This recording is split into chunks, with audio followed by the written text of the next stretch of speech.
And this is May 2nd, for our first online class in May 2nd, 2020. So just lying on your back, supine, with your knees bent or your legs extended.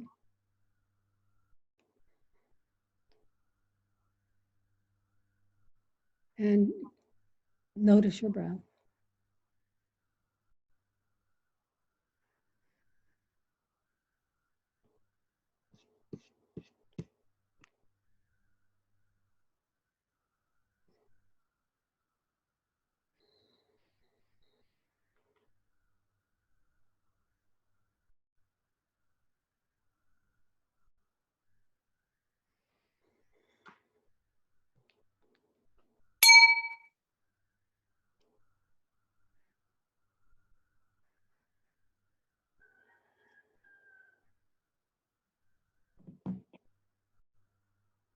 Bring your hands behind your head for the vagus nerve reset. Just create a little cradle for the back of your base of your skull.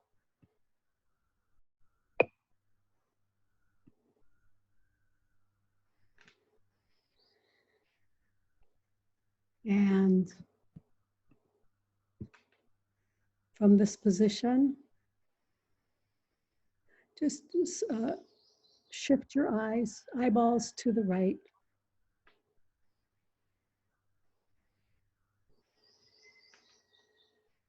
Eyeballs to the right, and wait for an involuntary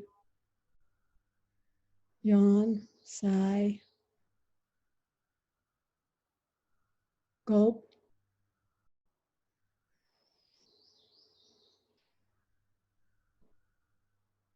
Swallow. And after 30 to 60 seconds, come back to the center and shift your eyeballs to the left, to the other side.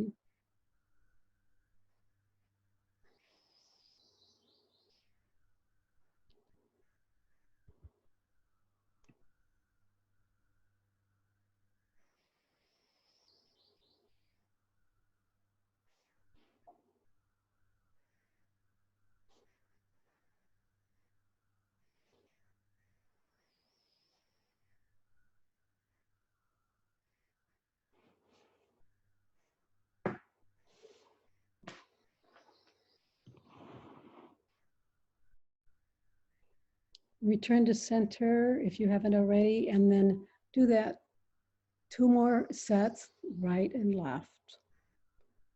Do it slowly.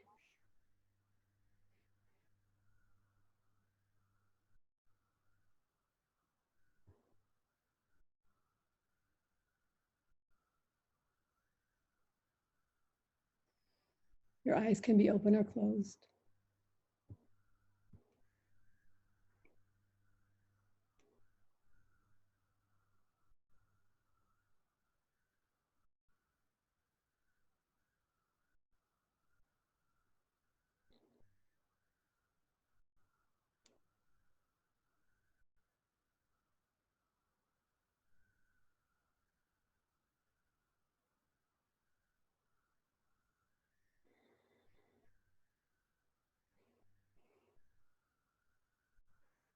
And then keep your hands there for a minute for the next move. And press, so head ramping, just press the occipital ridge, the base of the back of your skull, into your hands.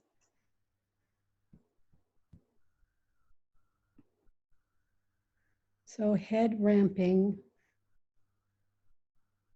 press, and then release, and then press. And be sure that the movement comes at the back of the skull.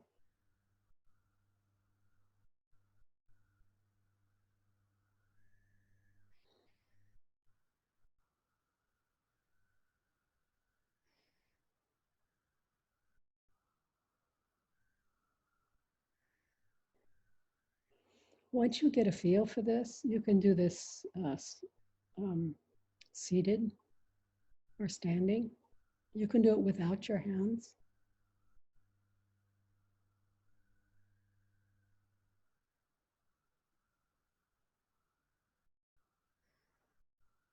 And it's a nice way to counteract text neck or any of the results, the roundedness that we get when we use our cell phones and computers.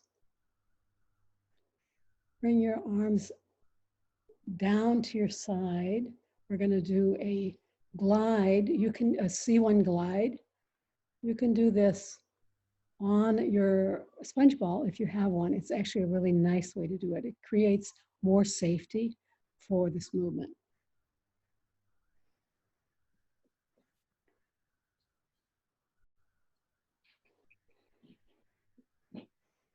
So you're gliding over C1.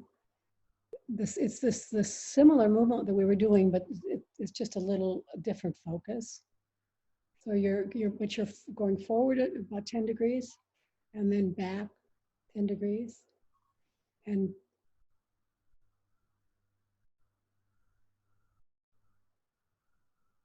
this can really help release the tension that often we hold in neck and shoulders. C1 glide.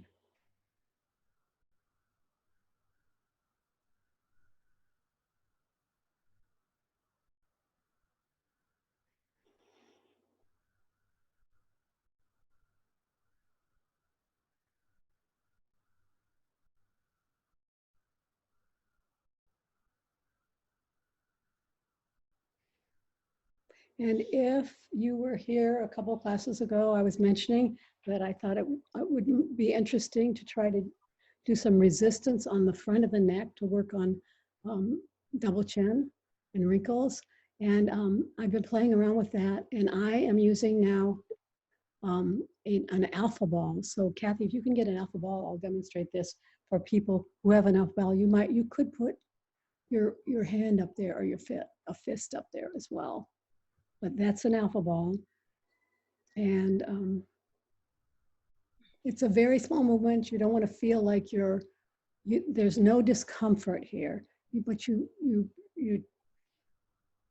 drop your chin, you like wrap your chin around the ball and then release and wrap and release. And you can hold on to the ball if you need to. And I think it creates more structure and more safety actually for this movement. So if you have a ball, try it out. Eventually, if we do enough of these, we can compare befores and afters.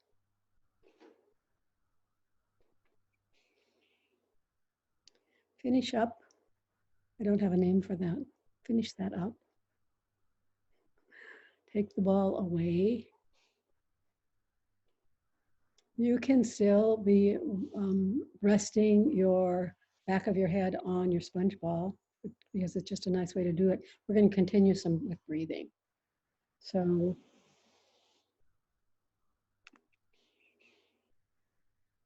continuing with breath work, just an extended exhale breath. So inhaling and counting the length of your inhale and then making your exhale longer than your inhale. So we're 1, 2, 3. If your inhale is 1, 2, 3, then make it the exhale at least 4. And eventually in this practice, you'll want to have the exhale be double the length of your inhale.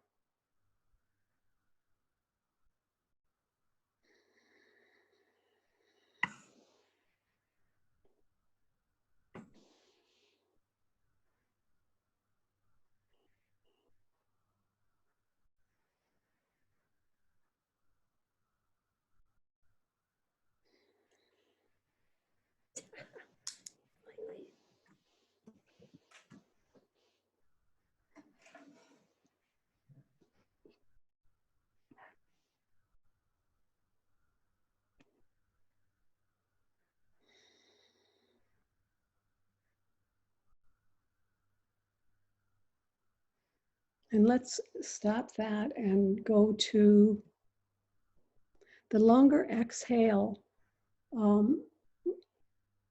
It's anytime we have a controlled breath, there's a lot more awareness of breath, and there you can in this case the exhale is when it's I'm trying to say the benefits of it, but the exhale is it relaxing, making the exhale longer. It's relaxing. It expands the breath, the lungs, the diaphragm. So that's kind of how it works. We're going to do some bridge hypopressives. So this is core and pelvic floor and breath work all at once. Take your ball away from your back of your head if you have it there, and rest on probably on a stack of towels or on the floor if you aren't head on the floor if you aren't hyperextending your neck. Everyone knows, or most people know, the bridge. Your arms are at your side, palms down. In this case, because it's a hypopressive, your toes are toward the ceiling and your heels are on the floor. So you've dorsiflexed your ankles. We're going to do 3 breaths and then lift the hips and hold your breath. So I'll cue that for you. And then later we'll add arms, overhead arms. So inhale.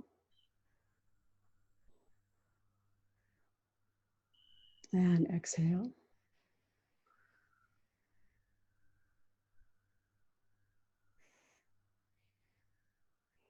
And inhale.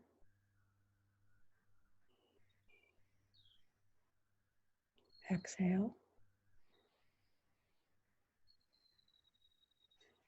Inhale. Exhale.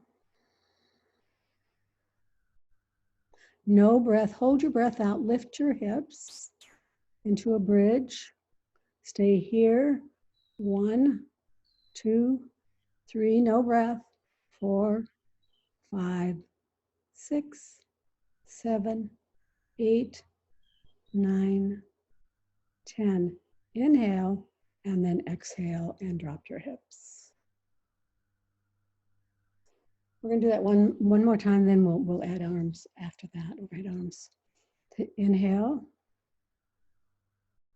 and exhale. Inhale. Exhale.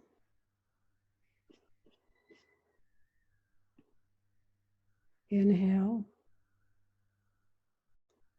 Exhale. No breath. Lift your hips. Stay here. 1, 2, 3, 4, 5, 6, 7, 8, 9, 10. Inhale and then exhale and drop your hips. We're going to add on here. We're going to do the same bridge. And then, but as your hips go up, your arms also go up overhead by your ears. Inhale. Exhale. Inhale.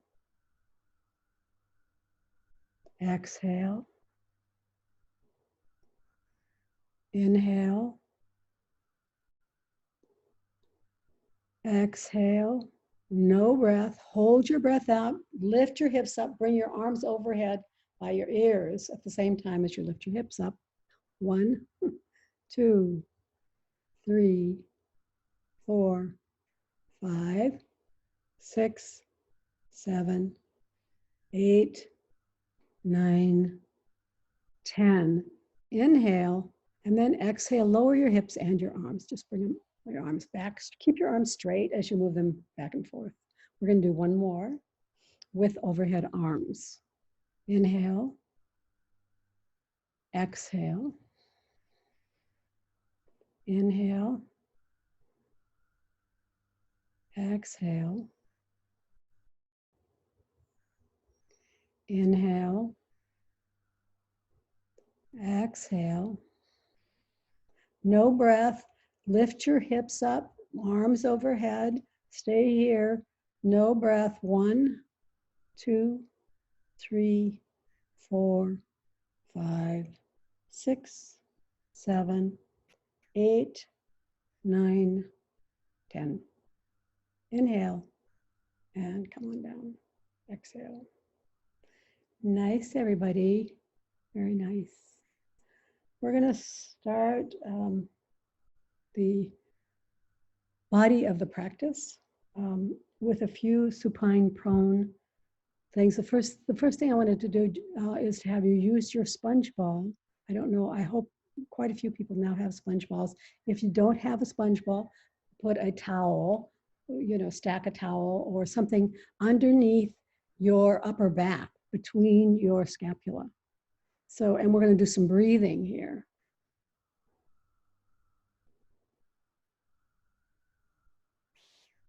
You still may need a few towels so that you're not hyperextending your neck. You have to decide for yourself at this point whether that's true. Otherwise, your head can drop to the floor. You should be resting on something though, Kathy. Oh, that's a way too much probably. So yeah, you can put a brick or a yoga brick or a stack of towels or something so that you don't create quite so much of a curve at the upper thoracic and cervical spine.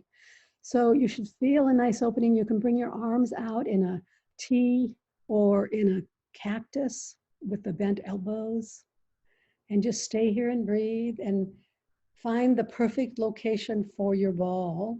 We're not going to do up and down and side to side. This is just a chest opener.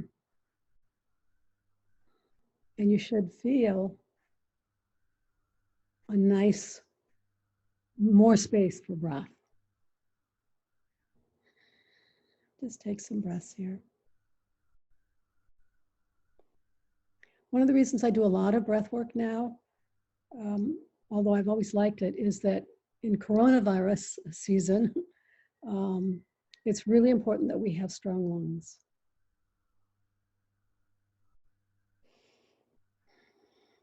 And a healthy respiratory system. Take a couple more breaths here.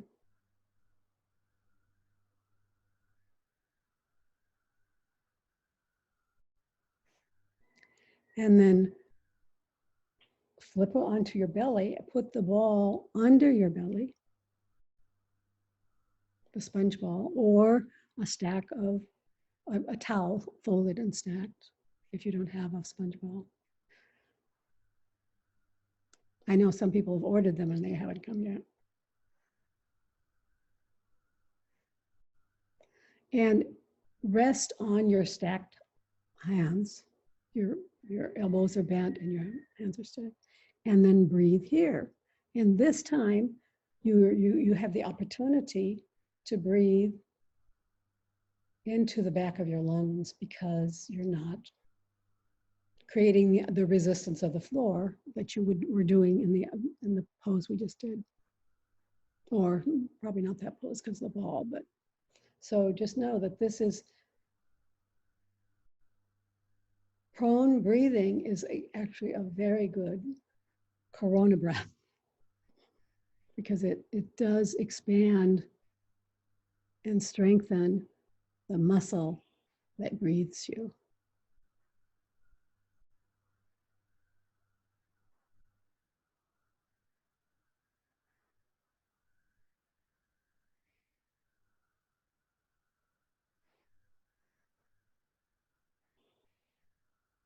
And one more breath.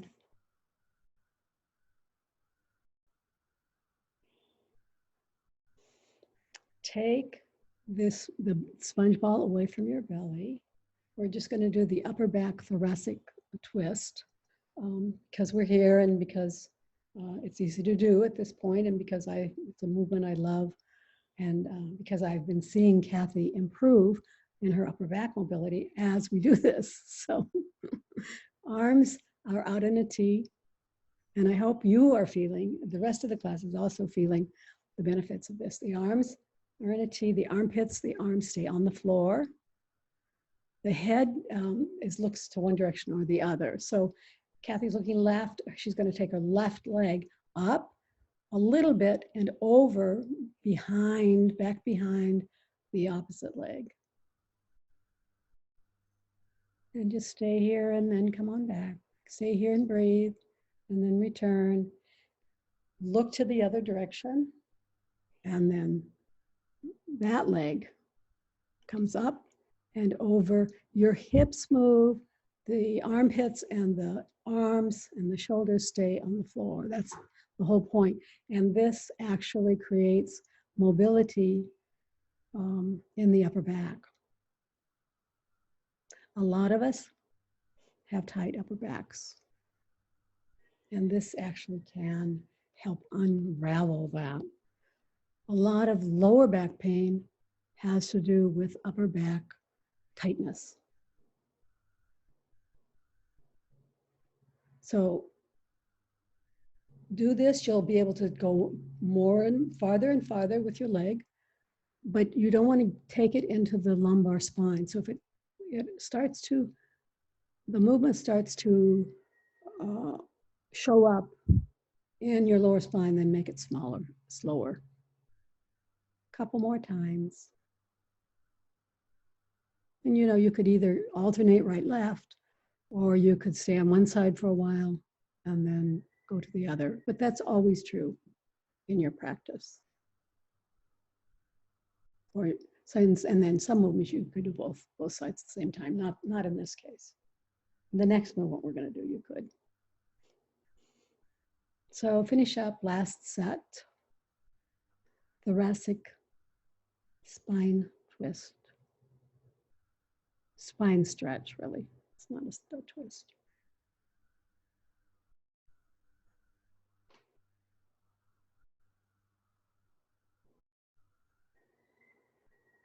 And then whenever you're ready, come over onto your back.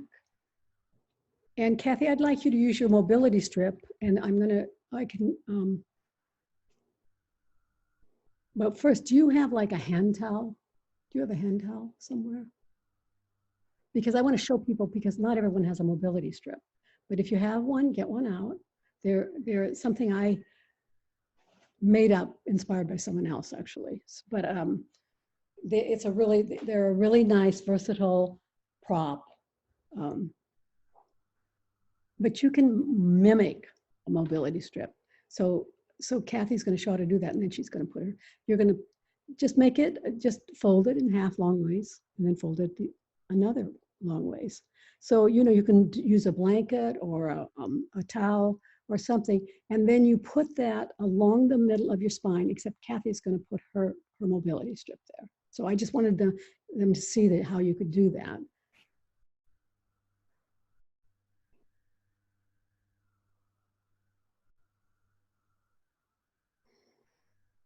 The mobility strip immediately creates mobility in your upper back. So we're going to do all of these movements, some basic shoulder movements and arm movements, but we're going to do them with the benefit, the nudge that is provided by creating something that runs along the lower back that creates some space there, some lift there. We're going to do a scapula protraction, retraction, but right and left, not both at the same time.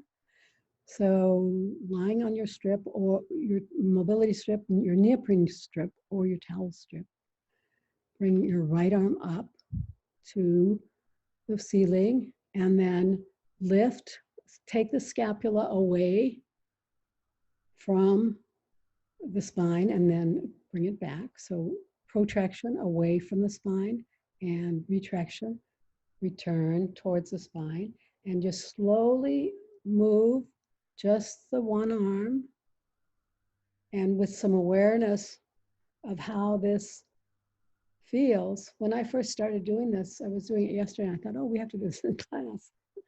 I was doing my right arm and my left scapula was crunching. So it's not that this movement isn't somehow talking to the other side. the other scapula. The one scapula talks to the other. A couple more.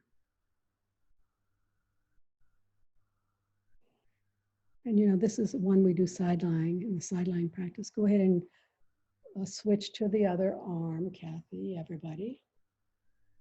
Probably you'll be on the left.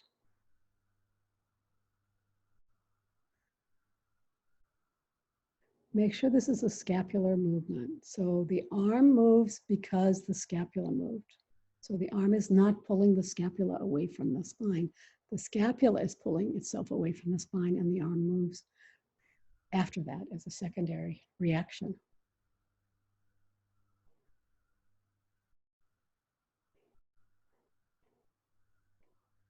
One more.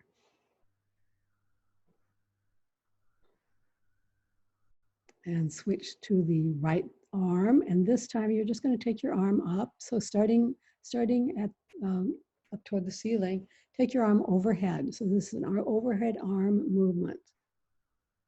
And this one, we're going to do 4 or 5 overhead arm movements, right side and then left side. And this is more of a movement in the glenohumeral joint. So the head of the arm bone, the head of the humerus moves overhead, basically. Overhead arm movement, it's called.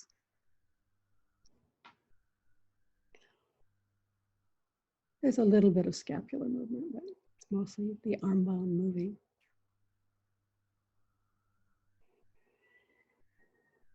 Now do the left arm.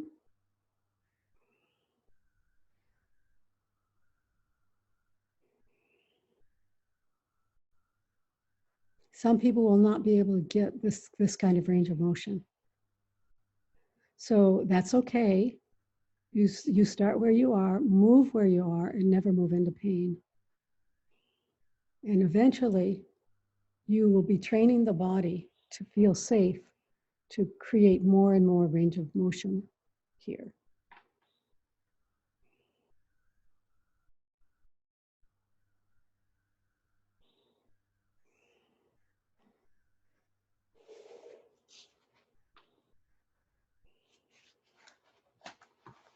And go ahead and bring both arms up and overhead, just because I love and stay here and breathe. This is a power position, bringing your arms up and by your ears. And it's just a really powerful position, even when you're supine. Just take some breaths here. Enjoy this position. Bring your arms back, down, open, lateral, out to the side, T, in a T, and bring them up towards to the center. So still keeping them about shoulder distance apart. This is a lateral arm movement, out to the side, open up. You should feel the chest opening when you arrive at the floor. Return. Try to make the movement all about the arm bones. The rib cage stays quiet. The arm bone moves back and forth.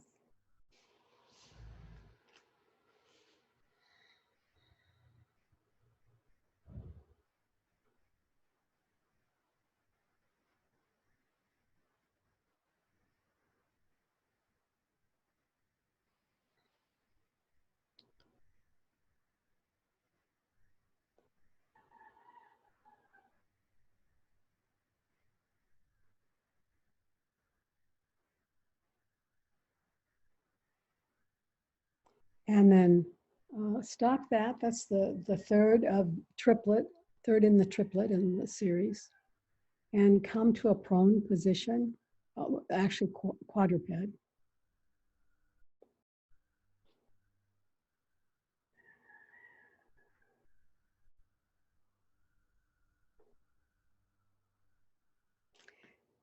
If you may want to think about if you noticed with the mobility strip or the strip along whether you felt like you had more opportunity for movement of the upper back. Okay, so all I want you to do, this is called a moving child's pose. You're just going to drop your hips back behind towards your heels, and then bring everything forward, beyond the, go a little farther than that, go forward. Yeah, you can almost come in, you can come into a knee plank if you want, all the way there, and then come on back. It's just back and forth, a rocking child's pose. And just have fun with this. Find the best.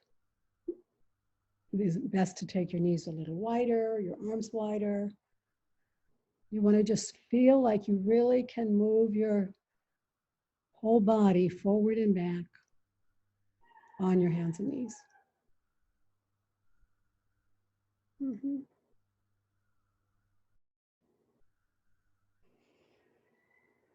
A couple more times.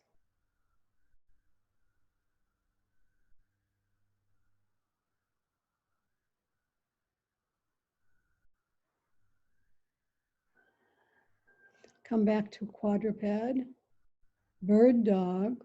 Take your right hand forward parallel and your left leg backward. If this is hard for you, just do one. Just do the arm and then do the leg later individually. Otherwise, stay here and breathe and try to feel your shoulders and your hips be even side to side. And then come on down and go to the opposite side. This is one of my favorite poses just because it does so much. It's core work, absolutely. Balance work, yes. Cross patterning, yes.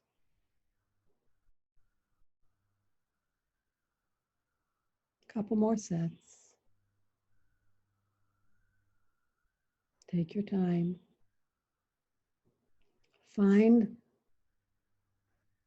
the feeling that you're in balance, that your hips are even, your shoulders are even. So you can see that it's even ankle and footwork. And Kathy at first had a foot dorsiflex, now she has a plantar flex, and either way is fine.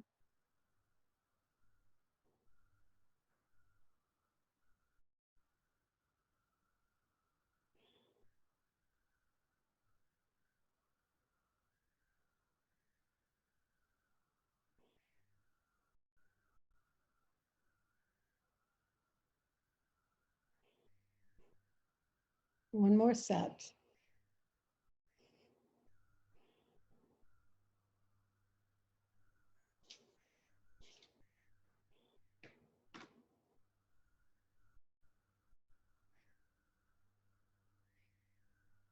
And just come back into a child's pose, just to rest, a transitional resting pose. If this isn't restful, find a prop that helps it be restful. You could put a brick under your head. You could put a brick under your buttocks. You could put something, a mobility strip or a towel underneath your ankles, the front of your feet, because sometimes that hurt. This is not comfortable for front of feet. I wanted to encourage you to go ahead and go up on my YouTube channel, which now has all the replays for this class and also some other things actually. And eventually, if I can start making money on my YouTube channel, I can tell you it's not going to happen very soon. I have to have 1,000 subscribers and 4,000, I don't know whether that's minutes of watch time. So there has to be a lot of activity up there before I can click the monetize button. But this is a beginning. I haven't done YouTube before, and now I am. So just share it with others. If you want to tell people about this class, you can say she's on YouTube. And all the classes are there, replayed free. And some other classes I did in the last couple of years. Come on up to, no, let's see. Oh, you know, what we didn't do, and I meant to do, and we're gonna do it before we come up to standing, the back extension. So go ahead and lie on your belly, prone. with your arms alongside your hips, palms up. I have to put a small washcloth under my pubic bone when I'm prone like this because it hurts. You know, it's bony. But not everybody does. But just so you know, if that happens to you, you're not alone. And then there's a solution. We're going to start just with arms and then add the airplane. So inhale to prepare. Exhale, lift your arms, your chest, and your head. I've noticed improvement in Kathy's work here too, by the way, in this pose. She's getting just so much stronger in her back extensors. Inhale and exhale, come on down. Sorry, I got chatty in the middle of that. Scary. Oops. Okay, one more time, just the arms at the side. Inhale to prepare. Exhale, lift. You can lift a little higher if you can, unless it hurts. And then inhale and exhale, return. I said this before, I'll say it again though, before we go back up. This is a really important move. There are a lot of back extensors. This is one of my favorites, and I think it does more than some other back extensors because because of the lift. What happens is if you start to lose your bone density, which a lot of us do, and I have, then you are at risk because your bones are crumble, and which happened to me actually. But this movement, even if your bones are less dense and you are at risk with osteoporosis or osteopenia, this move strengthens your muscles along the spine. And that helps, even if you have osteoporosis, that helps you be less likely to fall because of strong extensors. I hope that makes sense. That's why one of the reasons, this is also a postural. A lot of the movements we do are postural, but this is also a postural movement. Let's go to airplane. Probably too much information, maybe. But maybe one of you heard something new. Go ahead and inhale and exhale, lift. Go a little higher if you can. Inhale, and then exhale. The arms come out in a T. Stay here or lift a little bit if you can. And take a breath. Inhale, and then exhale, return. And see, because Kathy's in the spotlight, she has to do that perfectly. And she does. Inhale. And beautifully. But that's one of the things I can notice is how much better she does this pose as she keeps repeating it. Take an inhale to prepare. Exhale, the arms come up. Chest, the head. Stay here, breathe. Go a little higher if you want or can. Inhale, and then exhale, the arms come out to the side, palms down. Stay here, or come up a little higher if you can. Just take a breath or two. Yikes. And inhale, and then exhale. Everything comes back down to the start. Very nice. I'm glad I remembered that I forgot to do that. Come on up to standing. We're going to do some balancing that we did last week because I think it's a good thing to be doing.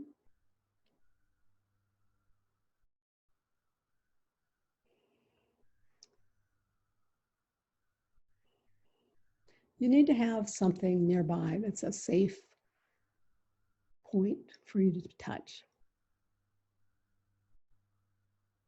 So it could be a wall, it could be a railing, it could be a shelf. Well, not a bookshelf. I think bookshelves might fall down on you if you touch them. So, I mean, it'd be like an earthquake.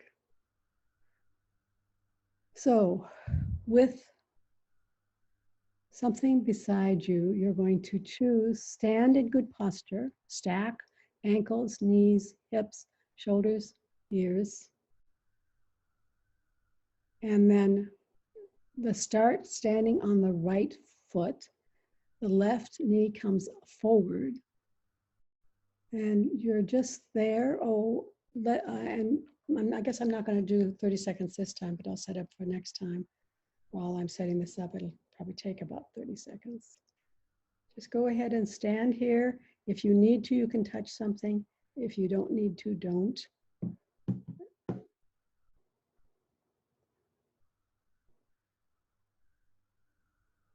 should feel the core working and your balancing mechanism, which is external and internal. You may want to look straight ahead of you at a non-moving point, and that will help.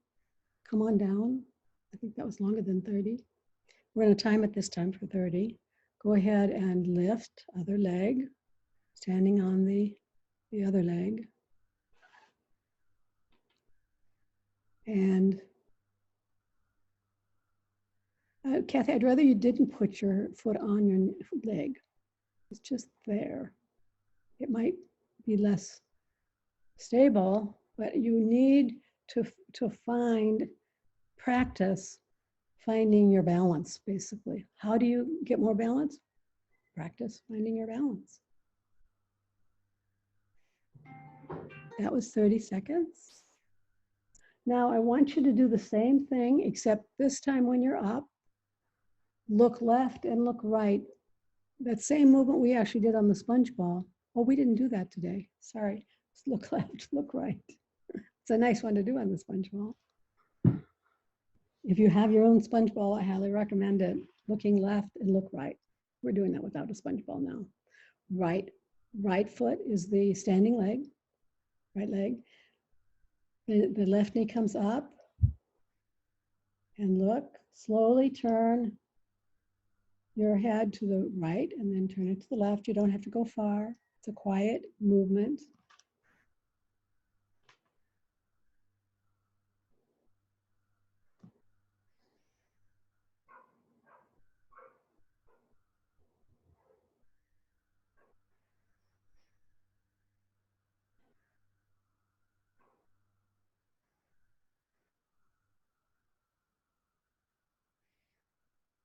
And go ahead and stop.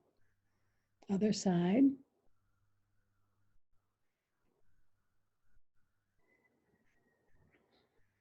And remember, you're balancing on one foot and looking left and looking right. Relax your shoulders.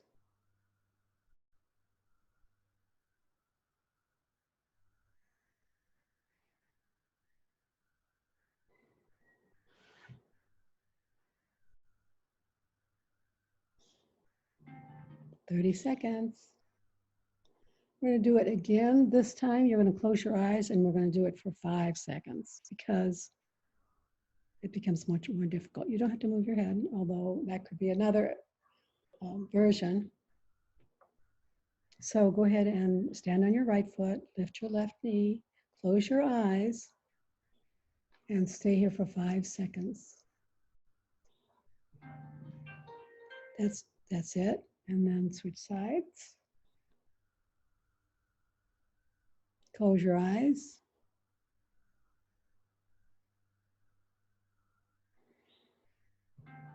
And stop. Very nice. Very nice. Come to seated.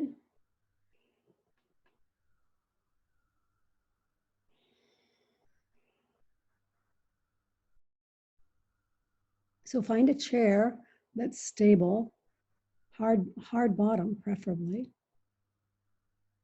It could be a philo box if you have that at your house. And just face forward, Kathy. We're going to do a spine twist, a side bend, and then a flat back hip hinge in this series.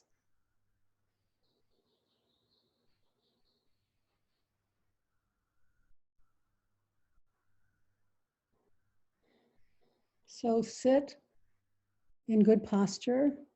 Your feet are on the floor or on a brick if that's In relationship to the chair, your legs are short. Right, like Kathy's. Bring your hands to into prayer pose to your chest, and put your fingers, the tips of your fingers, under your chin, and you're going to move the rib cage, rotate the rib cage to the right, but keep the chin looking straight forward. That's just just so we don't add a rotation of the cervical spine in this pose. We're trying to isolate the movement. It's very small. Rib cage right, as far as you can go, and then come back middle, and then rib cage left. Feel height as you twist and as you arrive. Return, do that a couple more times. What is happening?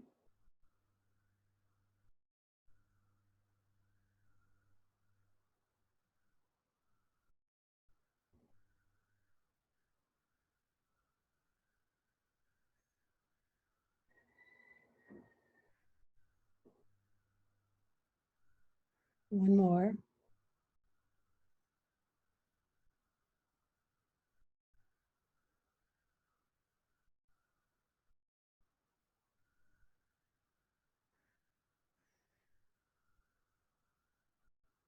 And come on back.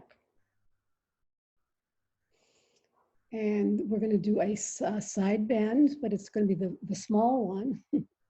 So you're not going to really use your arms overhead. You're not going to do an arm overhead. You're going to just drop the right side of your body towards the floor. Your arm goes down. And then you can put, if you want to, you can put your other hand like a teapot on your rib cage. But you should feel that the hips don't move. The pelvis stays anchored to the chair seat. So the movement is really at the waist. It's at the spine between the rib cage and the pelvis. And it crunches on one side and expands on the other. And then slowly, slowly, slowly bring yourself back up. And then the other side, you're just going to drop your arm slowly towards the floor. You can put your hand on your rib cage on the other side if you want.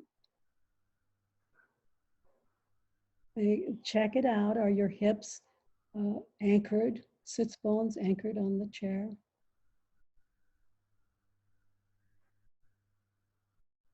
And slowly come on back. We're going to do that one more time, right and left. So the right arm pulls itself toward the floor. It's all about the QL, quadratus lumborum, and the muscles at the waist, and then the spine.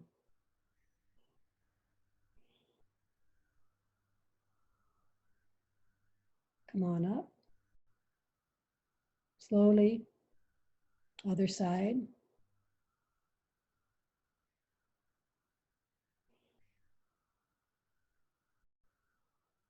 Now, if we added an overhead arm, what we'd be doing is adding latissimus dorsi, an armpit stretch, really. What's nice about these really teeny isolations is they train your body to move in their fundamental functional movements well, without a distraction of another something. Now, let's go ahead and come back to these twist, the spine twist. Hands prayer pose, and then just turning the rib cage to the right. See if you go a little farther because of the side bending work you did.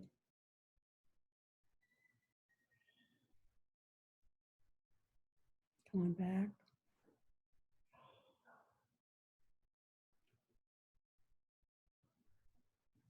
Other side.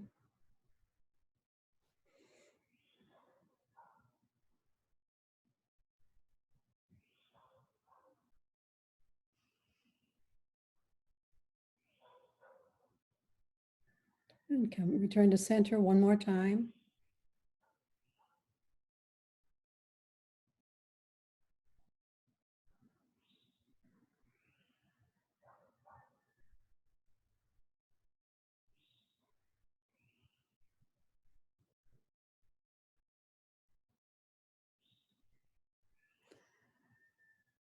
Take a breath, come up to standing. Walk around the room. See what it feels like, because we've done quite a bit of balancing work and also stabilizing your movement pattern, your forward movement pattern with the side bend and the twist. So just walk around and check it out.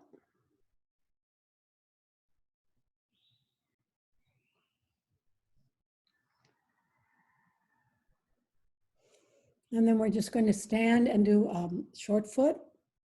So you can stand anywhere and do short foot, although some people might want to be near a chair or a wall.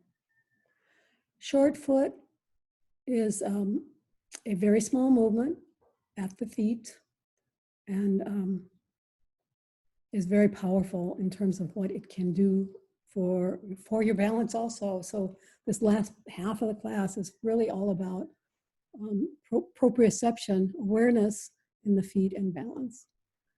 So standing with your toes pointed forward and starting with the right foot, just lift your toes, spread the toes, lower the toes, and press the toe pads, the bottom of the toe pads, into the surface. And then wait. And then release. And then switch sides.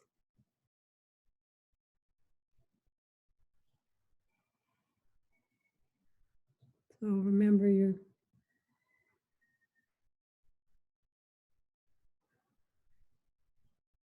on your toe pads. You're pressing, when you finally press, you press on toe pads, not on the metatarsal joint. And one of the things this can help with is if you're starting to get hammer toes, where your metatarsal joints are working all the time. So you don't want to work on the little joints in the toes. You want to just have the toe pads press. And just switch back and forth a couple times. Right and left, short foot.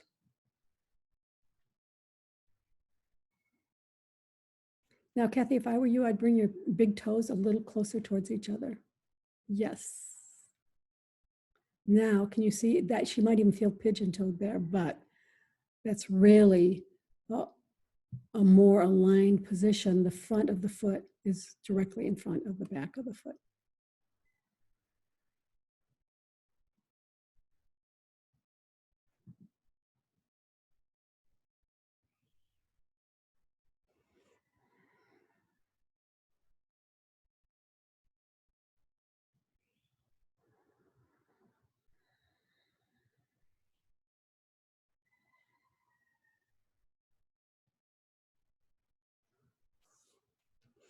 And let's go ahead and do some heel lifts, which is also balancing. So you're going to need a wall or a chair.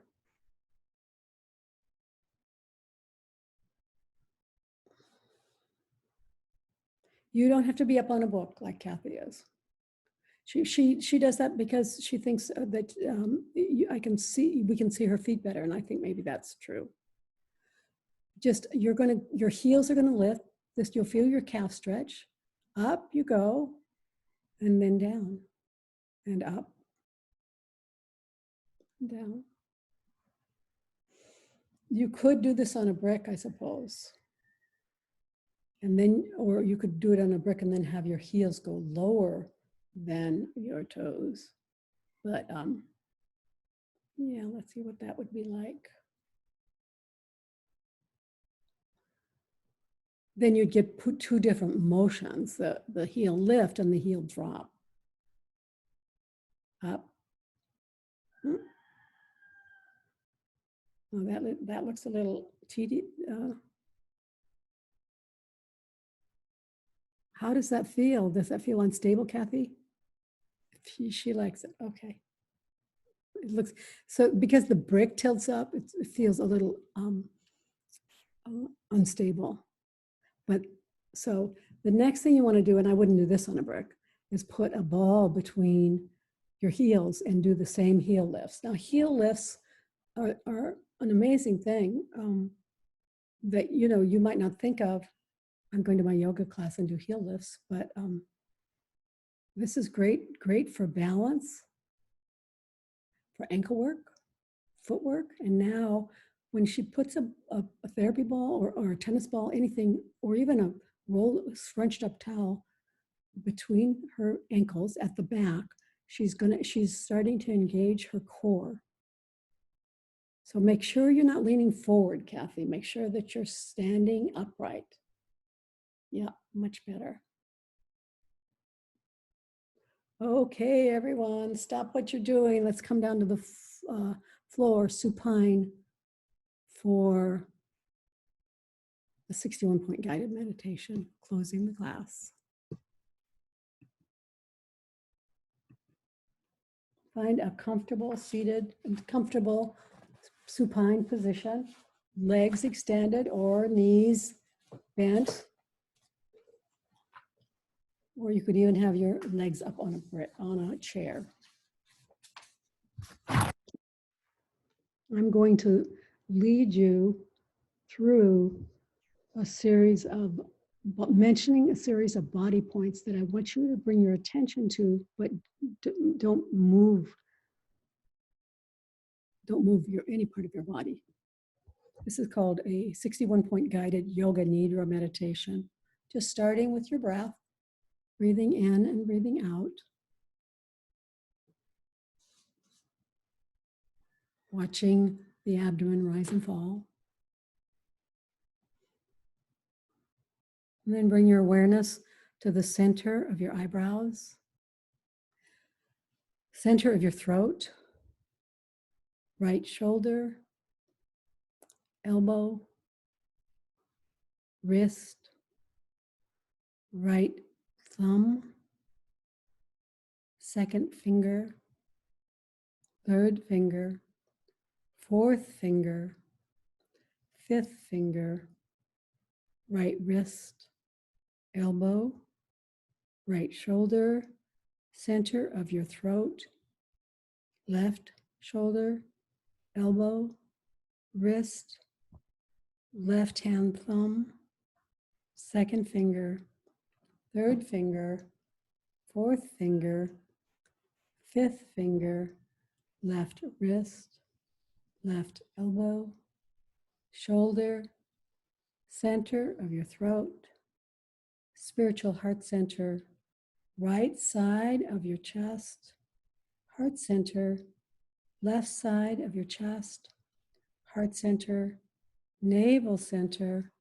center of your pelvis, right hip, right knee, right ankle, right big toe, second toe, third toe, fourth toe, fifth toe, right ankle, knee, hip, center of your pelvis, left hip, left knee, ankle, left big toe, second toe, third toe, fourth toe, fifth toe, left ankle, knee, hip, center of your pelvis, navel center, heart center, center of your throat, center of your eyebrows. This concludes the 61-point guided meditation. Go ahead and extend your legs and become aware of your breath. Bring your arms overhead, Stretch your arms in one direction, your legs in the other. Try to get a little additional space between your rib cage and your pelvis. Right side, left side. Wiggle your toes, wiggle your fingers. Hug your right knee to your chest and your left. Both knees into the chest. Rocking from side to side.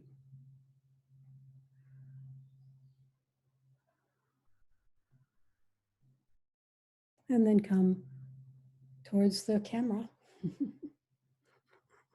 And rest for a minute on your bottom arm, bent elbow.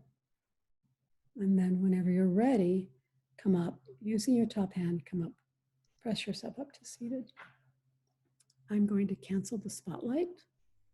And I'm going to make mine on gallery view so I can see everybody. And hi. Go ahead, and I'm going to unmute everybody. We're going to end with Namaste. Go ahead and put your hands together at your heart.